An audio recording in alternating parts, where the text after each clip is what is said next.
মামি, জি মামু। শুনলাম আপনারা নাকি সুদ খান। না মামু, মিতা খাই না, আমনে মামু খা। আমার মামু খায়, জি।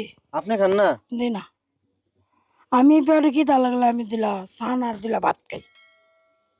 পেটেও খিদা লাগলে দুইটা সান আর ভাত খান, জি। আর সুদ খায় আমার মামু। জি।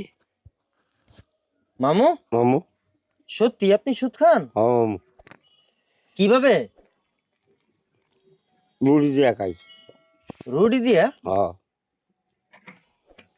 প্রিয় দর্শক, মামু এসব কি বলে?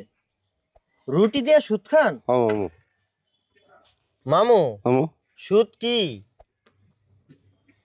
ওই বাজি আর ডাই। বাজি আর ডাল, এটারে সুদ বলা হয়? হ্যাঁ মামু প্রিয় দর্শক, সুদ কি তারা এটাই জানে না।